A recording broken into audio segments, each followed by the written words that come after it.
welcome back to the channel. I'm going to show you how to make a makeshift or a DIY fermenter. So you're going to need a 5-litre bottle or any size bottle you can find really. I chose a 5-litre one because the cap's big enough to drill a hole in to put an airlock bung into. So this is on the fly working, so I haven't tried this yet before. So I need about a 1.5 centimetre hole in it, and this is near as damn it.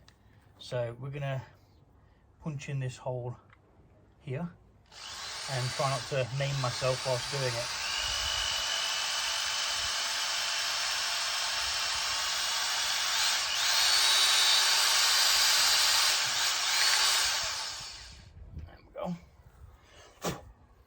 Nearly in the center, and then we're going to take this rubber bung and then we're going to push that through there like so, and then just like magic you've created your lid for your fermenter. And then all you need is your stuff inside it, airlock on top, job's a fish. Easy peasy. It took less than a minute to drill a hole and got a fermenter. We know it's airtight because it keeps water. So yeah, 5-litre fermenter. Now I'm going to go brew something in it. We'll see. So we're back indoors. The blackberries that I were going to use have had to be thrown because they've got loads of flipping maggots running through them. That's a pain in the arse because it took quite a long time for us to pick them all yesterday for this specific brew, but that's life. You can't have maggots and stuff in there. I googled it. They're harmful to humans because they carry things like E. coli, salmonella, and a couple of other things as well. So we binned them. We don't want them. So instead, I am brewing one that I have been thinking about for a while, and I've finally come to get round to doing it, but only because of that one knackering up with the blackberries needing to be thrown. So, pineapple and coconut in a mead? Yes? No? Maybe? Who knows? We're going to find out. Homemade fermenter, 5-litre bottle. Drilled a hole in the top, as I showed you outside, and just put a normal bung on the top of there, and that just goes on there like that. Pop your airlock on. Job's a fish. You don't need expensive glass jars, you just need a plastic bowl. Easy peasy. So, first of all, we're going to add the honey. I'm using Blossom honey, Hilltop Blossom honey. I've got one organic and one non-organic, just because that's how it goes. I might actually save the organic one and get this one used up. Yeah, that's what I'm going to do. So in with the honey first, and I'm hoping that might just fit perfectly on there like that. Yep, so I can go do something else while that does that.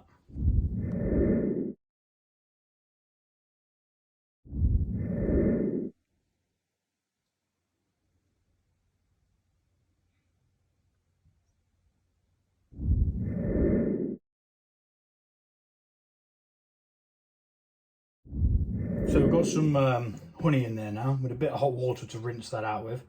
We're going to add some water to this and we're going to top it up to say about there. Mix in the honey, add the fruit and the coconut, add the yeast nutrients and the pectolase. Now what pectolase is, if you're not sure, it breaks down a fibre inside fruits that can cause a haze in your beverages. So yeah, we're going to add a bit of that just to counteract that. And yeah, crack on.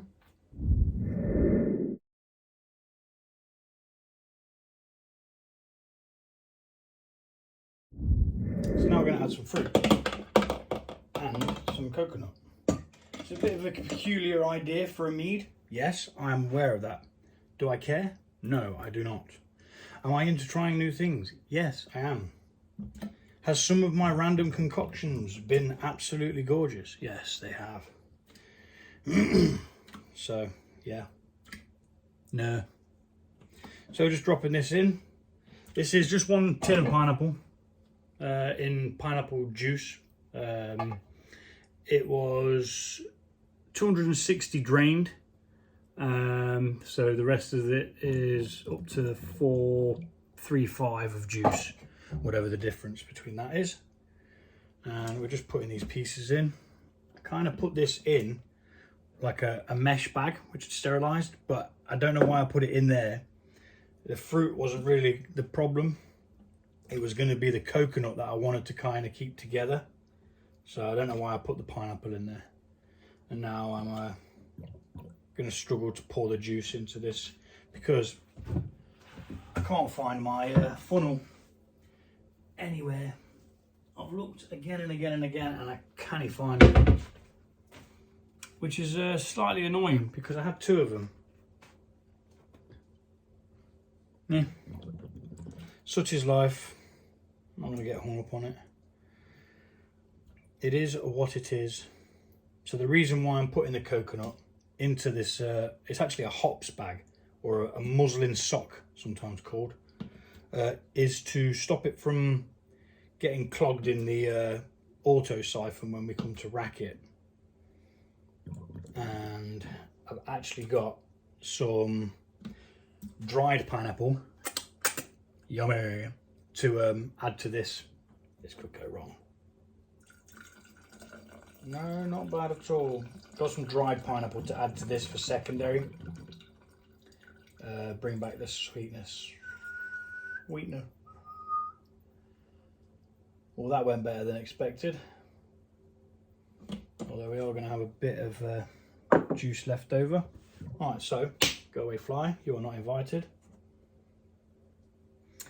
In goes 100 grams of coconut. I have never used coconut before in a beer or a mead or anything, so I have no idea how this is going to go. In fact, I'm going to add the coconut last, right at the end is what I'm going to do. And now I'm going to wash my hands. There's some sanitizing water, just because they're covered in pineapple juice. So we've got that in there. Let's add the yeast nutrients, which is per gallon, this is going to be just over a gallon. 1 level teaspoon, and this is a half teaspoon.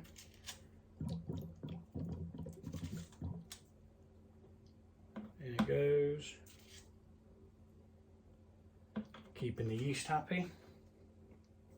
I'll be using half a packet of Mangrove Jack's M05 mead yeast, as usual. 1 level teaspoon per gallon. It says to dissolve in water, but I never do. Bang it in, it'll dissolve when it bloody goes, won't it? Give that a mix. I'm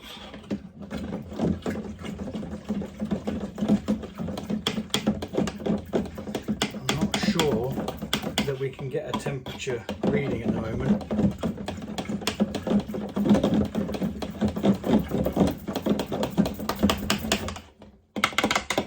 Now it's a bit like a pina colada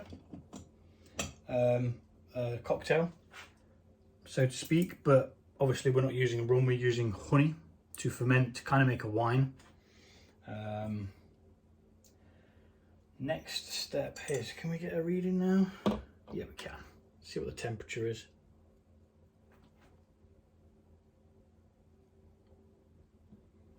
In there, 22 degrees, 22.7. So that's good enough to pitch yeast in. Okay.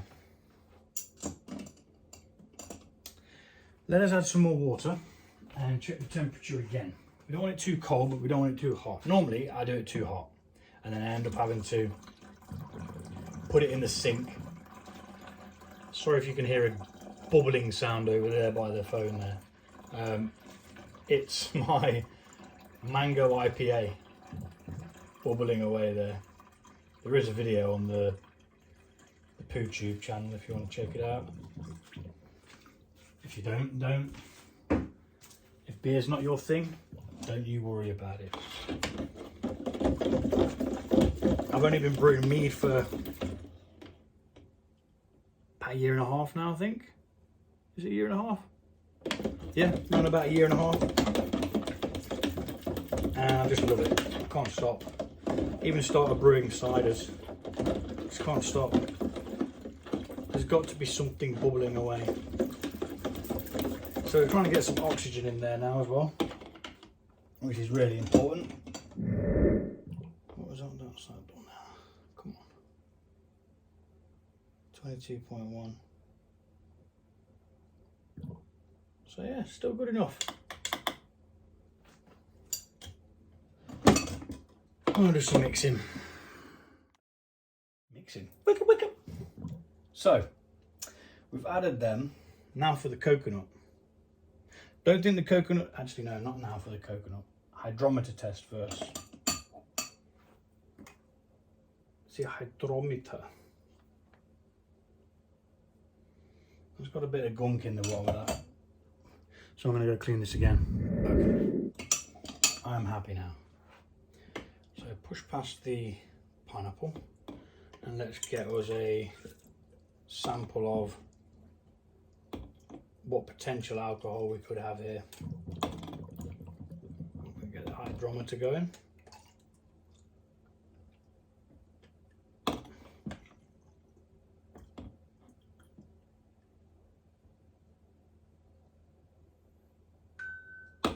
Okay.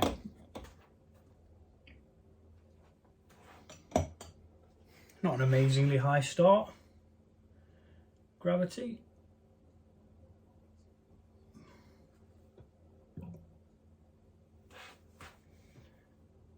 Mm, 92.46, say 98.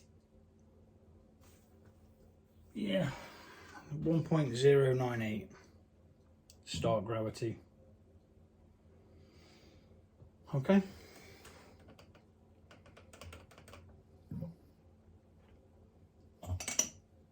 Just put that in there for now.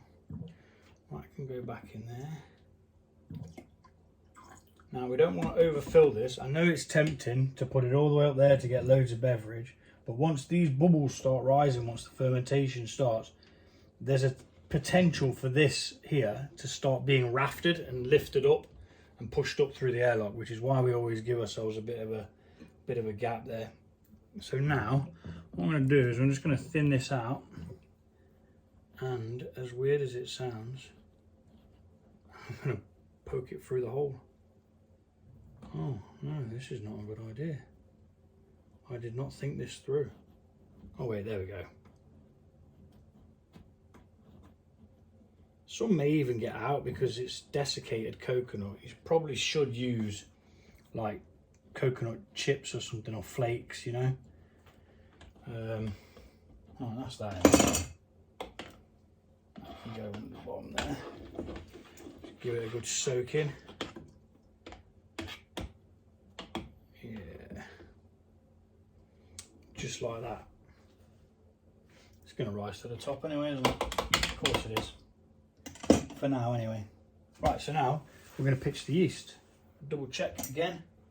My yeast doesn't like being pitched over 30 degrees.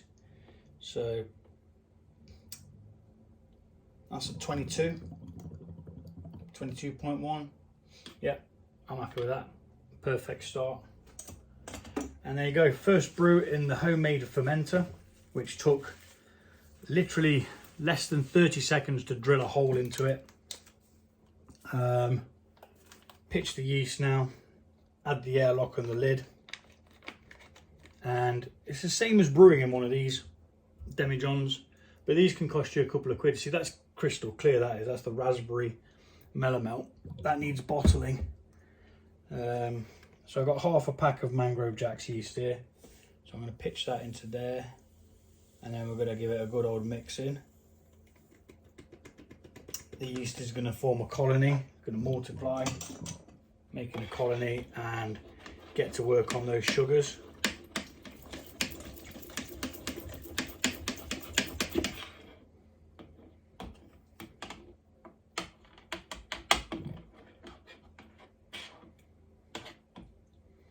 And obviously the fruit will ferment as well, adding extra ABV, but we can't really calculate for that because I'm not really that bothered about that. But yeah, all that yeasty goodness floating around in there now. Let's give it a one more bit of a dunk and a spin. Make sure we get all that yeast wet. Always adding oxygen to it at the beginning. There's the way forward. And there you have it. DIY fermenter, brew 1. Add your airlock. And if you find that you're not getting, oh, what's going on here? If you find that you're, come on, stop being silly. There we go. If you do find that you're not getting any bubbles, you could always add a little bit of Vaseline around this area here, and that goes on like that. Make sure it's nice and tight. You can even put Vaseline on the lid thread itself if you wanted to, just to doubly make sure that it's tight as out. And there you go. Job's a fish. That'll start to ferment, and in about a week or 10 days we will have hopefully a nice tasting beverage that's pineapple and coconut. Hopefully. Thanks for watching. Feel free to have a go at this. If you need any information, just drop me a message and I'll try and help. Take it easy.